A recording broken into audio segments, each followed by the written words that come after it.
Good Thursday morning to you guys all, Facebook world. This is Dr. Kaveh Lahyun coming to you guys live again from Optimal Care Wellness Clinic with another exciting interview with Dr. Brad Watts. I am so excited to get him today. He's a podcaster and a fellow chiropractor, which is amazing that we had the chance to get him on.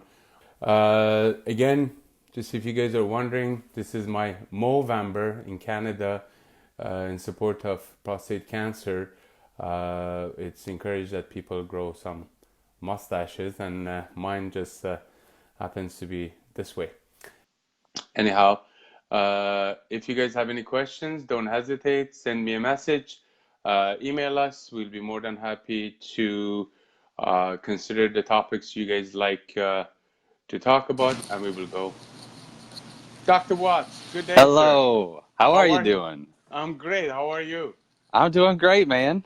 Thank you for joining us. I know it was hard to get you on, but now you're on. Yeah, I'm all here. So And I feel like I just turned the table on you because you're the podcaster and now you're getting interviewed. So that's right. It's interesting because usually I'm the one pushing the record button here. So all right, please introduce yourself and let us know who you are, what you do, and where you are.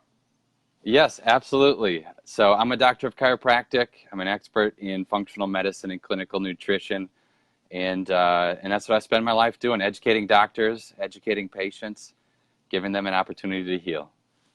Perfect.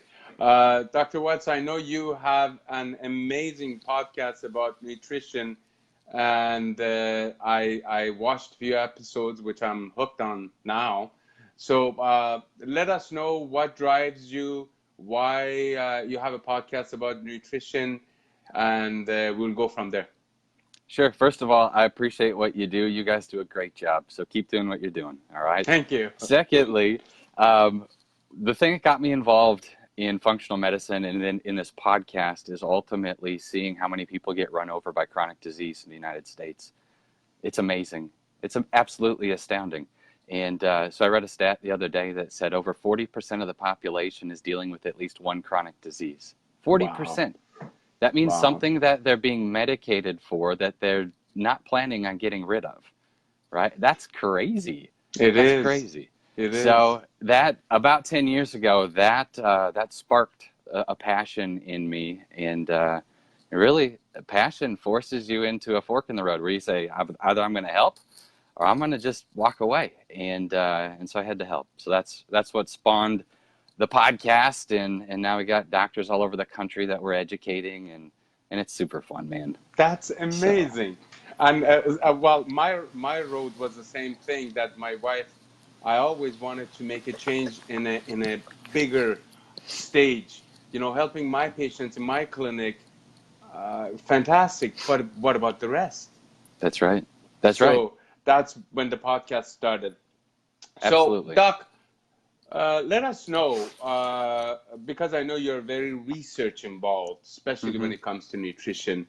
What kind of patients do you see? What kind of conditions do you guys help with? Because obviously these day and age we can't say treat. So that's right. Right. We support. So exactly. the type of patients that we support, that we focus on, are patients that are dealing with chronic disease, whether it be diabetes, thyroid disease, gut dysfunction, cognitive decline, you name it. The cognitive decline is the biggest thing right now. It is going to be the thing that bankrupts Medicare. It's going to be the thing that bankrupts that baby boomer generation. Wow. And it's something that researchers as recently as 2015 at UCLA figured out how to reverse it. Think about this, all right? They figured out how, and this is the researchers saying this, they figured out how to reverse it, except it's so complicated that they couldn't replicate it in a clinical setting on a large scale. And so it's interesting because chiropractors, doctors of chiropractic that have that philosophy, that mechanical chemical side, they're the ones that have the nuts and bolts to put this together. So it's just so fun to see this coming out into the marketplace now, and it's phenomenal. So anyway, that's been a big focus. Amazing. And new research shows that over the past 20 years we have had way more drugs coming onto the market, yet population-wise, we're sicker, much sicker. Absolutely. Yeah. We're not even in the top 10 anymore for care outcomes. Think about that. The wealth is amazing.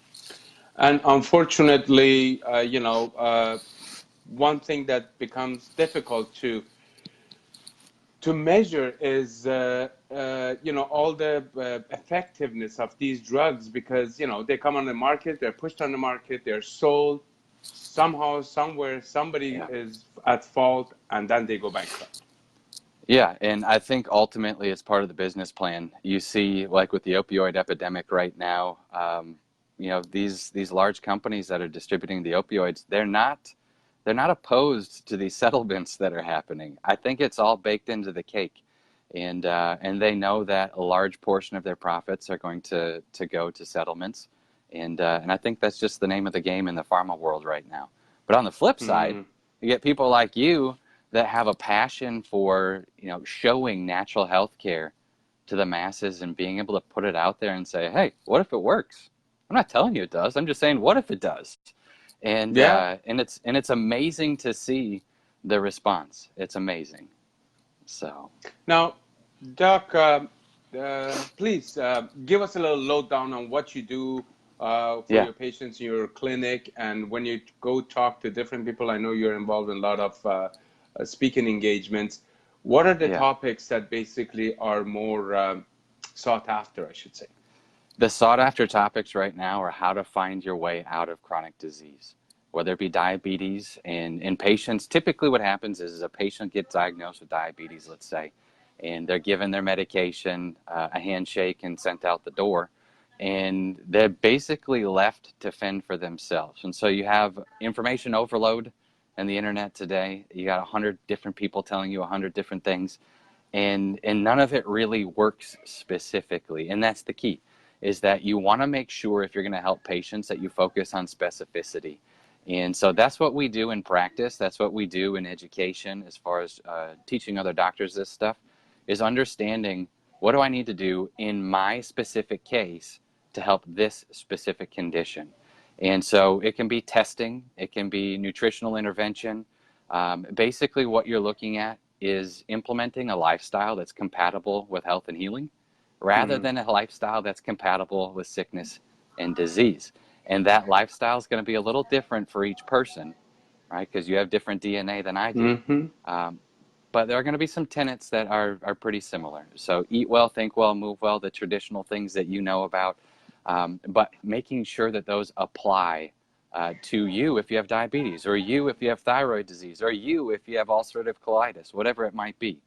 And so that's the thing. There's this aspect that I love teaching about, and it's this: there's no healing in food. It sounds weird for a guy with a podcast called That's Nutrition right. Hero to say that there's no healing in food, but it's reality. Like if I take vitamin C in a bottle, right, and I set it on my desk, it's not turning into new cartilage on my desk. It doesn't turn into new cartilage, right, new connective tissue, until it's introduced to you. It has to be Mm. introduced to the power in your body that heals the edges of a cut together. And so nutrition is worthless unless the person using the nutrition needs that specific intervention. And so it's amazing to see when you harness the power that heals the edges of a cut together in the body, when you work with it rather than against it, it's amazing to see what happens. It's super cool.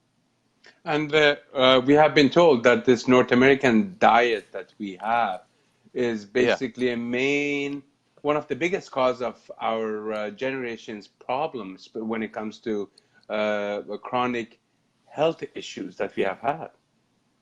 Absolutely. Like just because your diet or your lifestyle, part of your lifestyle is your diet, just because that's culturally common doesn't mean it's normal. Doesn't mean that it's Mm. compatible with your DNA. And that's the message to shout from the rooftops, is that it's not about your lifestyle, it's about your lifestyle and your DNA, and Mm. making sure that they work together. Like I met a guy decades ago here, 20 years ago now, that smoked cigars since he was 12 years old. And he lived to be 96 years old, right? Smoked since he was 12. And I asked him, how come, and he outlived all of his friends. I asked him, how come this is the case? How in the world are you doing this? And he said, well, it's simple. I just figured out how to work with my DNA and balance out the rest of my lifestyle. Mm-hmm. He goes, and he pointed at me. He goes, you eat garbage. I smoke cigars. It all balances out. And I was like, oh, that's interesting. But he was onto something, right? True. He was onto something. And we live in a decade now, in 2019, and this year now, that gives you an opportunity. You can find out what your DNA looks like. You can find it. It's not a secret any longer, right? You can figure out how to customize a lifestyle that's compatible with your DNA. And it's So pretty cool. how do you do that, Dr. Watts? I mean, Yeah, do you guys walk us through that process? I came sure. to you and I wanna find out what you guys can do for me. That's right. So what you would look at is obviously your intake paperwork and understand what type of testing do we need to do in order to crack the code. What kind of lifestyle should you be living for wellness, right? Crack the code. That's the key. So if we find that we do need to look at your DNA, we're going to look at some DNA samples. There are a myriad of companies out there right now, and I won't give any of them any free advertising on your show here, but there are a myriad of companies that'll give you DNA profiles that you can then take to somebody that's trained and knows how to organize it. You can take and you can understand why your biochemistry is causing too much cholesterol to be produced, why you have too much inflammation in your body, how come you're forgetful and have brain fog, what is it that's causing you to have joint pain. You can find this stuff out through DNA testing and combining it with somebody that has a skill set that we would call functional medicine. And it's pretty cool. So testing is going to be the key. You can tell me all the different symptoms and all the stuff, and I'm not going to have any answers for you until we have some level of testing that tells us what to do. Because once we have something to do, it's up to you, the patient, to work your way through it. It's pretty fun. So then you find the DNA type of that Yep. patient, and then you prescribe a lifestyle and a food that will match that DNA. So DNA is a blueprint. And what we want to do also is we want to see what's your current status. And so oftentimes we'll look at hormone testing or blood testing or saliva or organic acid testing, whatever it might be, stool testing. And so we'll see what's your current status, what's the blueprint say, and basically from there we'll be able to customize a recommendation that says, here's what you need to do, doc. You need to walk 30 minutes every day. All right, no more though, no less, 30 minutes every day. You should be eating a certain style of food, and here's what that looks like. These are the nutrients that you should be taking based off of what your current status and your blueprint say, right? And basically, once you give the building blocks for a healthy life, healthy physiology, once you give the body those building blocks, it doesn't take long for it to start producing health and healing rather than sickness and disease. It doesn't take long at all. So you guys take the guessing game out of it. Do I need this? Do I need Yeah. that? You know, unfortunately, these days we have all these lotions, potions, and Yeah. we seek health in them. But unfortunately, as you're saying, if the lifestyle is still the same, doesn't matter what you take Mm-hmm.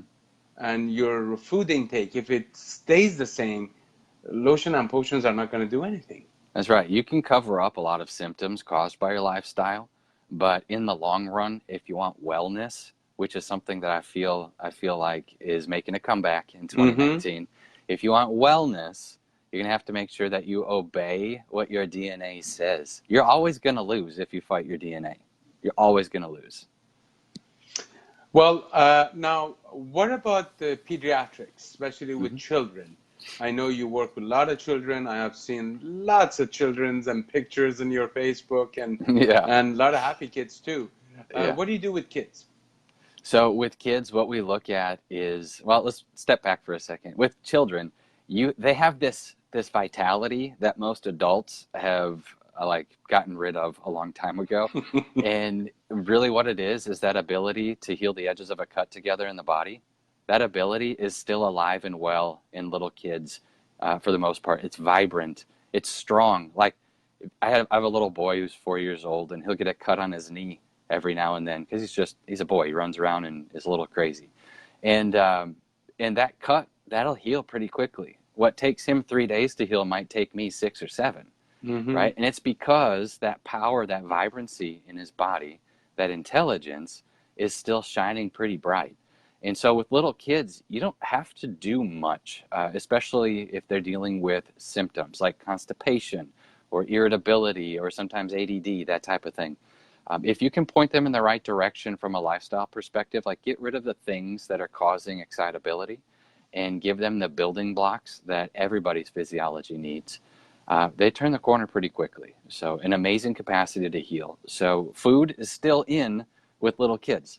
Exercise, we're still going to play. We're going to make them play and enjoy it, have fun, and promote proper health and healing. It's phenomenal to see a little kid go from erratic in school and not being able to focus because they look at everything so interesting to them with ADD, to being able to sit in a classroom, learn, and not lose their personality. It's so important to see that, and I love it. Just gives me Well, goosebumps talking about it. to be honest with you, just in lines of what you said, I have said it previously in my other podcasts too, that I used to be a predominantly treating athletic and athletes, very, very, high up athletes. And once my first son was born, that was about 13 years ago, I adjusted him in the hospital because the pediatrician was a good friend of mine, and back then I could do it. And I adjusted him, and the whole world changed instantly in that moment for me. Mm. So I went from seeing all these athletes to now wanting just to see kids. Yeah. Because it was such a magnificent thing having all these positive energies in your clinic. Now, we have, the other day I read a statistics about, it was like 20%, some odd percentage of kids are on psychiatric medications now in the United States, Mm-hmm. which is unbelievable. These are kids. It is. Yep. It is. It is almost unbelievable. Part of the problem, if I can talk about it real quick, part of the problem I think is what the expectations are of children in school. Some little kids, like the perfect student, right? The perfect student is a quiet, usually female student that raises their hand when and answers when called upon. True. But 4-year-old, 5-year-old, even 10-year-old little boys, that oftentimes that's not going to be the case. Not going to happen. It ain't going to happen. Mm-mm. So one of the things that happens in this type of a situation with ADD or ADHD is little kids, they don't have the ability, they haven't developed it yet to dampen stimuli. Like right now, you're not sitting in your office going, I have shoes on. I have shoes on. Yeah. Right? You're not thinking about the glasses on your face right now. And it's because your brain is not requiring to take in all of the information at once. Right? You're listening to the words coming out of my mouth, not thinking about your shoes. True. But if you have ADD or ADHD, you might be feeling, I have shoes on at all the time. You feel your pants. You can hear these noises. You see the lights. And you're taking in a mass volume of information rather than being selective. And that's a tough spot for little kids to be in.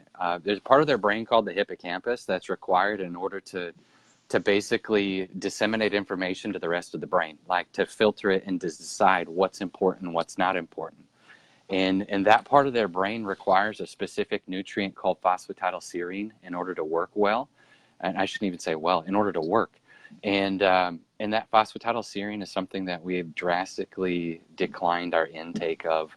And I think you're going to see that ADD, ADHD, even from a medical perspective coming up, it's not going to be treated the same anymore.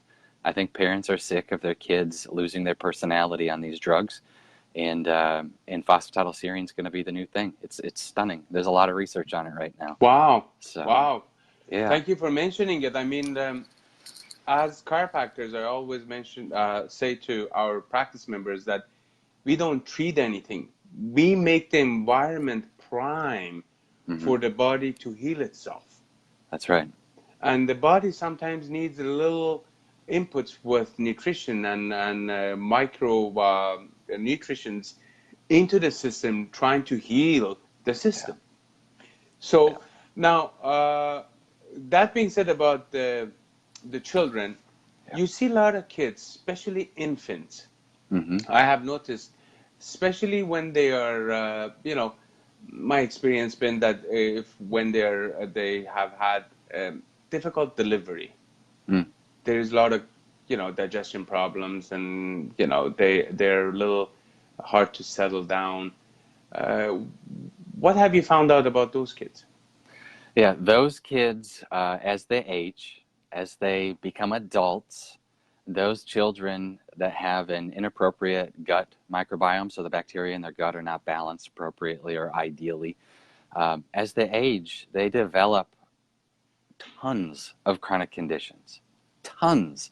Not just things like ADD or ADHD. I'm talking like every cold that comes along, that kid's going to get it. Every cold, right? The ability to have proper short-term to long-term memory as they break past the 50-year mark into their 50s and 60s. Uh, that all is all determined. It starts in the gut as an infant. And unfortunately, that is something that the research is just starting to pick up. That means we have 100 years of medical research, and that's something we don't know about yet. And we've been using antibiotics, et cetera, for decades and decades, and not understanding the consequences for children in that same step. So one of the things that you find is that for little kids that are in a spot right now where they're still young, they have an inappropriate gut balance of bacteria, it's all about re-inoculating their gut. It's about getting the edges of their intestines. Intestines basically can become porous. It's about getting those edges to heal together once again so that it's an actual filter, not just a colander like it ends up becoming. And it's cool. There are a lot of great doctors out there, that have a lot of great success when it comes to working with little kids and getting them back on track. Part of it, I think, is making sure that you integrate some spinal care for those little kids into not just the chemical care, but the physical aspect of it as well. Allowing those nerves to innervate those tissues and send signals like commands on what they're supposed to be doing. So, and I think that's a huge piece to the puzzle that pediatricians are definitely waking up to as well. It's amazing that the latest research about vagus nerves had opened a whole new paradigm for all practitioners involved. Mm-hmm.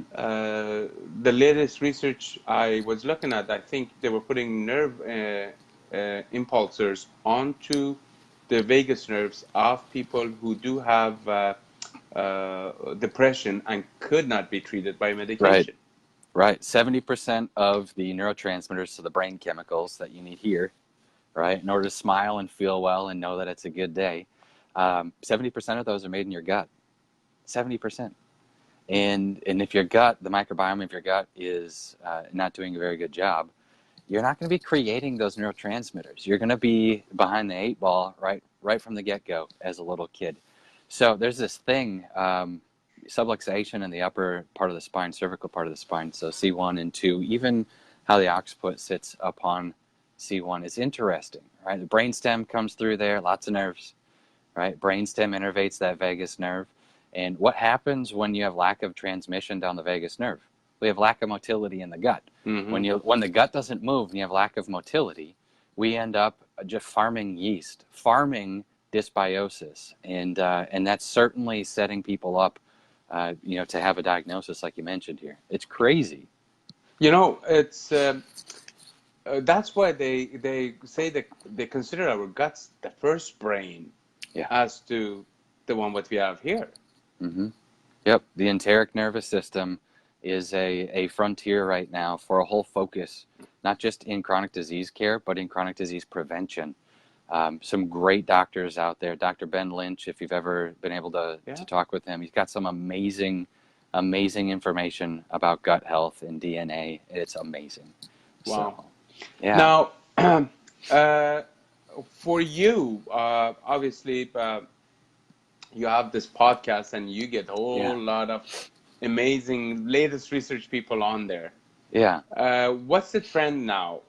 We are basically going back onto the wellness part of the whole deal, but the That wellness is. has many aspects of it.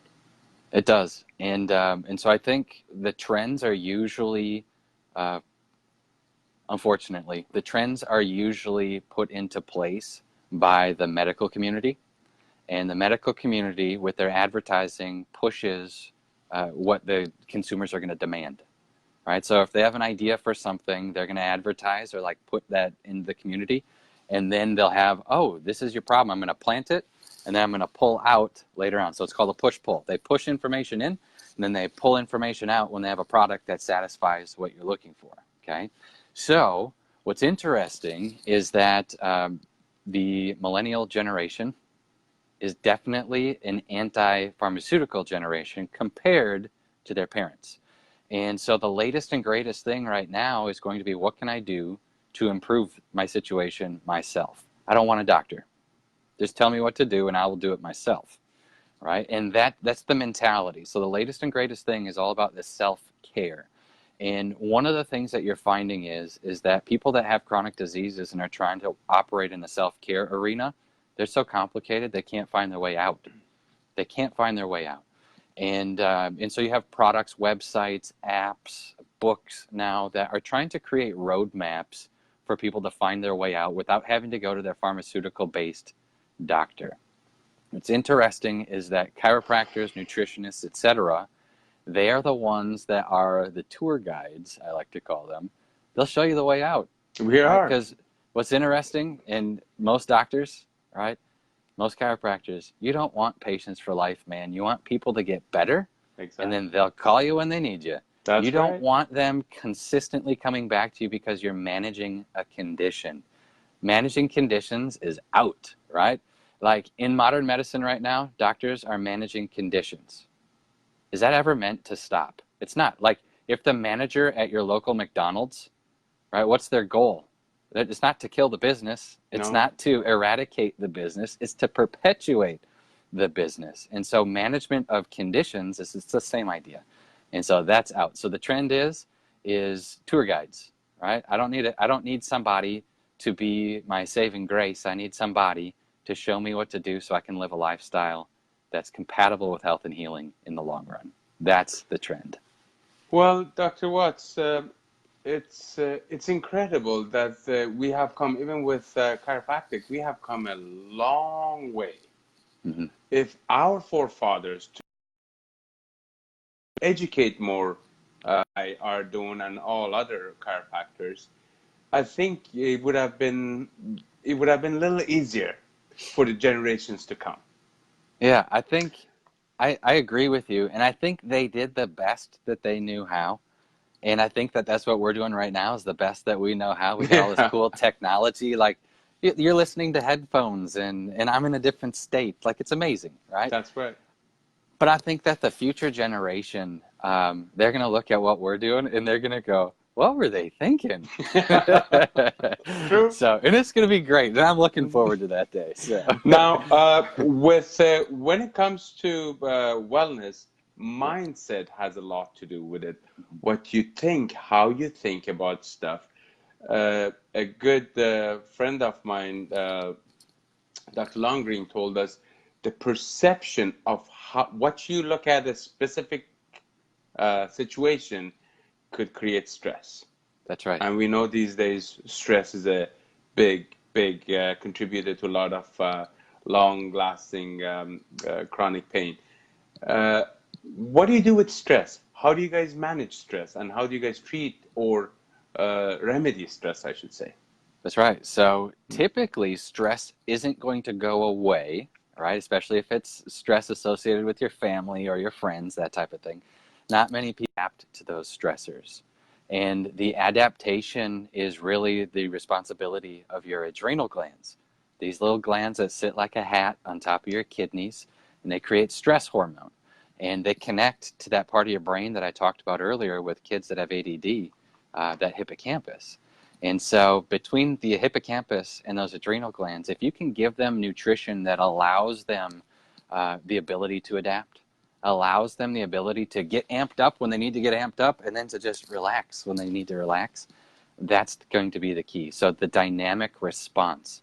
Typically what happens is that people get animated over a situation with their family or their friends, and they stay animated. They stay in that fight or flight mechanism. And that's the damaging part to physiology. It's not bad that we have it, it's bad that we stay there. You don't want to camp in a fight or flight situation. And so the ability to back out of that is key. So sometimes it's meditation, sometimes it's people reading their Bible and just sit in silence with a book, for crying out loud. Sometimes it's just being able to unplug from that stressor. That's going to be the key. And for different people, it's different things, obviously, but they got to be willing to do it. So, how would you describe a wellness? Like, I know it's a multifaceted approach to it. Mm-hmm. Obviously, there's nutrition, there's mindset. What else Yes. is all involved in So, yeah, wellness is basically the result of your lifestyle and your DNA. So if your DNA are terrible, you're going to have to live a certain lifestyle that allows that DNA to still flourish on the planet, right? And if your heart's still beating, it's still trying. You might as well work with it if you still have a heartbeat, right? Dr. So Brad, that's going to be key. You have a very comical way of approaching this, which is great. So that lifestyle is key. So lifestyle is mechanical, chemical, and psychological. You have to be able to move in a way that allows your physiology to be well. You have to think in a way that allows your physiology to be well. You have to eat in a way that allows your physiology to be well. If you wake up every day and you look in the mirror and you say, I'm sick. Oh, I'm sick. I am sick today, right? Nobody does that because you know that at some point you're going to be sick, right? You know that. Yet, as part of a lifestyle, you might watch the news all day long. You might listen to a coworker complain all day. You might listen to, a spouse that really doesn't like you tell you how terrible you are all day. Like, you got to be willing to turn those things off. You got to be willing to turn the switch off and be done with that. And it's about controlling what goes in so that it's compatible with health and healing. That is wellness right there. That is wellness. That is amazing. That I have had it described many ways, but I really, truly understand, and I can associate with it too, because unfortunately, we can't fight DNA, as you said. Yeah. And if our lifestyle is such that our nutritional intake does not support, wellness and does not support our DNA or works with our DNA, it's an uphill battle. Absolutely an uphill battle. Like, what happens is, instead of working with your DNA and letting it out of the basement, so to speak, you chain it up. You are your master of your DNA. You're the master of your DNA, right? And so it's up to you. If you want to be nice to it, then your lifestyle has to participate. If you don't care, right, then your lifestyle can be whatever you want. It can be common. But you're going to definitely reap the results of a common lifestyle at some point. So, now, for DNA tests, I know you mentioned there's many companies. Who do you guys use? So I really like to use I call them the heritage companies, like 23andMe. You want to figure out where your family's from, right? That type of thing. You can take samples, a raw data file from these companies, and you can synthesize it. You can upload it into, I call it like the gene machine is what I call it. But Dr. Ben Lynch has a great one. And what it does is it spits out your raw data into biochemistry pathways so that you can see a variety of biochemical pathways and what your DNA actually is doing right now. So those pathways might be detoxification pathways. It might be energy production or energy transfer from food into ATP.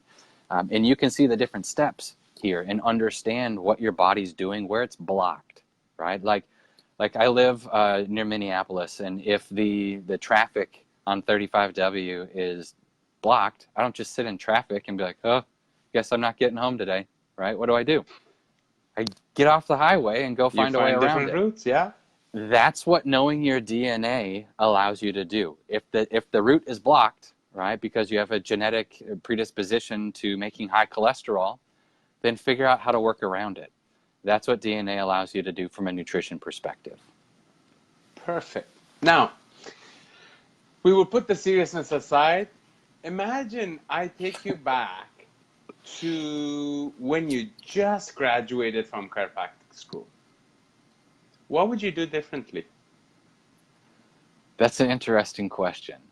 So, man, I think what I would do differently is I would understand the game of healthcare on the front end rather than assuming that that everybody had your best in mind. Right? So here's what I'm saying. From a patient Well said. perspective, from a patient perspective, it's a little bit of naivety that allows you as a patient to say, well, they're the doctor. They should know what's up. Right? They have my best in mind.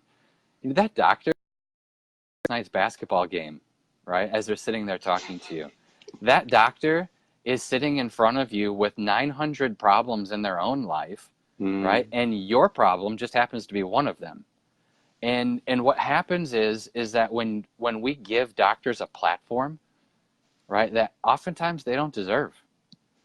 Oftentimes they don't deserve. When we give them that platform, sometimes it's to your own detriment. And I say that as a patient because it's a significant step when you can have a doctor that sits in front of you and is willing to lay down every single thing that's going on in their head except for you.